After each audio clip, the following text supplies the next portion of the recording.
Olá, você que me assiste, me chamo Antônio Ferreira e nesse vídeo quero falar com você sobre política. Esse ano de 2016 é um ano eleitoral, um ano que haverá eleição para prefeito e vereador. Porém, uma outra campanha eleitoral, não para esse ano de 2016, mas só para daqui a 2 anos, 2018, está muito mais acirrada e está sendo muito mais disputada do que as eleições municipais. Essa eleição presidencial, que só irá ocorrer daqui a 2 anos, está, de certa forma, ofuscando a eleição daqui a 3 meses. Nós já estamos em julho, agosto, setembro, início de outubro, menos de 3 meses, nós vamos às urnas. Entretanto, essa eleição para presidente está muito mais acirrada. É Lula de um lado acusando golpe e dizendo que é pré-candidato e vai vir, é Bolsonaro de outro lado dizendo também que virá, que é pré-candidato. E um dos dois pode afirmar, por questões de leis eleitorais, afirmar que é candidato. Mas nós, povo brasileiro, sabemos que eles virão, que eles serão candidatos, e nós temos que analisar o que é melhor para o país em virtude dessa crise política, em virtude dessa questão do impeachment, em virtude dessa questão do governo interino, com propostas duras e delicadas. Essa eleição de 2018 será muito importante e hoje eu venho falar no candidato de forma bem breve, Jair Bolsonaro. Ele é um candidato de extrema direita, o Brasil não está acostumado a ver candidatos assim de direita, tem ideias radicais, tem coisas interessantes sim que ele fala. Por exemplo, ele fala sobre a questão dos minérios que estão no solo brasileiro. Por exemplo, o nióbio, o Brasil tem a maior jaziga de nióbio do mundo, um mineral usado em diversos componentes elétricos e eletrônicos, e a existência dessa jaziga mostra para nós que a riqueza do solo brasileiro não está só no petróleo. Estima-se, acredita-se que com a exploração total dessa reserva do pré-sal haja muita riqueza ali, mas também há uma riqueza no solo, a questão dos minerais. Esse nióbio está em demarcação indígena. O que ele critica, não o critica os índios em si. Ele defende que seja feito como é feito nos Estados Unidos, aonde tem petróleo na reserva indígena, o governo extrai esse petróleo, mas o governo indeniza os índios. Os índios americanos são donos de cassino, ou seja, ele não é porque ele é índio que ele vai ficar isolado da sociedade. Não é nós que temos que determinar como o índio vai viver. É o índio que vai escolher como ele vai viver. Agora, é claro que se ele não quiser utilizar-se dos meios da sociedade, como o índio americano faz, ele pode viver, sim, em demarcações, mas num local que não atrapalhe também o desenvolvimento do país como um todo. Não pode ter micropaíses dentro do país, isso é interessante. Mas eu quero falar sobre uma outra questão que tem me chamado a atenção de forma negativa, que é quando ele fala que não houve ditadura militar. Bolsonaro tem repetido isso várias vezes, e aqui uma reportagem do R7, que eu salvei em PDF, eu mostro para você, fala assim: Jair Bolsonaro chama a ditadura brasileira de intervenção democrática. E ele ainda aparece ao lado, numa foto, uma faixa com a data, né, 31 de março de 64, dizendo: graças a vocês, o Brasil não é uma Cuba. Aqui, essa reportagem ela é de 31 de março de 2015, aqui já tem um tiro no pé. Se você ver vídeos, eu vou colocar os dois links de 2 vídeos na descrição desse vídeo. Um é uma reportagem da Rede TV e o outro uma reportagem para uma TV mineira, em que ele já não cita mais a data 31 de março. Aqui ele confirma a data 31 de março. Isso aqui será usado em campanha política. Nesses vídeos atuais, ele já fala atualmente em 2 de abril, 15 de abril, ele já não toca mais no assunto 31 de março. Só que ele está distorcendo a história. Nós vamos viver um momento em que o estudante de escola pública, e eu fui estudante de colégio público, ele está invadindo, ele não está mais aceitando a greve. Quando eu era estudante, a minha geração, quando tinha greve, quando não tinha professor, a gente ia para casa, a gente ia descansar, a gente ia para o barzinho, a gente ia para a praça com a galera, a gente saía com a namorada, a gente fazia tudo, menos protestar.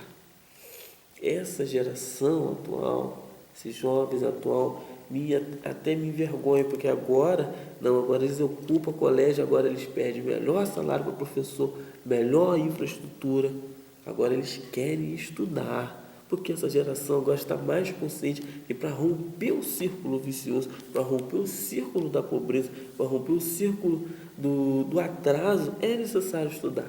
Essa geração está corretíssima. E aí ele acaba se destacando por ser o candidato que quer liberar as armas, porém vai ser o candidato que quer barrar a educação. E como ele vai barrar a educação? Como pretende ser presidente sem respaldo da educação? Como vai disputar um debate sem respaldar a educação? Sem ter proposta para a educação? Quando tira uma matéria importantíssima da educação, que é a história, quer reescrever a história do país. Há 3 anos atrás, quando a população brasileira foi em massa para as ruas, o IBGE projetou cerca de 100 milhões de brasileiros nas ruas, ou seja, não foi esses 5 milhões somado o pró-impeachment e o contra-impeachment, que somado esses dois números deu cerca de 5 milhões, não. Em 2013 foi 100 milhões de pessoas na rua, o Brasil inteiro praticamente nas ruas. Ali, o jornal O Globo fez um editorial dizendo sobre a ditadura. O editorial que o jornal O Globo fez, vou mostrar para vocês, está aqui. Apoio editorial ao golpe de 64 foi um erro. E o jornal O Globo começa falando da seguinte forma: desde as manifestações de junho, um coro voltou às ruas. A verdade é dura, a Globo apoiou a ditadura. De fato, trata-se de uma verdade. Então, aqui, o próprio jornal já diz, é verdade. Se não tivesse ditadura, ele dizia que mentira, não houve ditadura. E também, de fato, uma verdade dura. Já há muitos anos, em discussões internas, as organizações Globo reconhecem que, à luz da história, esse episódio foi um erro. À luz da história, não tem como contrariar a história. Esse editorial é de 31 de agosto de 2013, lançado aqui na internet às 17 horas. À luz da história. Qual professor de história vai ensinar o quê? Aí, se o professor de história bater o pé e disser que não, sim, claro, houve ditadura, os fatos históricos estão todos aqui. Na ciência e história, o professor vai ser acusado de doutrinação marxista, de doutrinação de esquerda, de visão gramsciana, como está ressurgindo todo esse debate, todos esses termos. O comunismo acabou, ninguém quer implantar comunismo em lugar nenhum. Meu professor agora não vai poder falar a verdade para o aluno por causa dessa proposta de escola sem partido, que é uma coisa totalmente sem sentido, que o professor e filósofo Leandro Carnal disse que isso é coisa de gente que não entende de educação. Como vai ser presidente não respondendo à educação? Ainda nesse editorial, o jornal O Globo, ele fala o seguinte, então tem uma coisa aqui, um prefixo, 1964. E ele começa a falar sobre a época. Ele fala: diante de qualquer reportagem ou editorial que lhes desagrade, é frequente que aqueles que se sintam contrariados lembrem que o Globo apoiou editorialmente o golpe militar em 1964. Mais uma vez, as organizações Globo confirmam que houve golpe militar. A lembrança é sempre um incômodo para o jornal, mas não há como refutá-la. Aí, uma breve oração. É história. É história. Por que não há como refutá-la? O editorial responde: é história. É história. E ponto final. O que o candidato Seria inteligente da parte dele falar, e seria benéfico para a educação, e seria benéfico para os alunos. Uma discussão em sala de aula era a existência de um bloco comunista em contrapartida ao capitalista.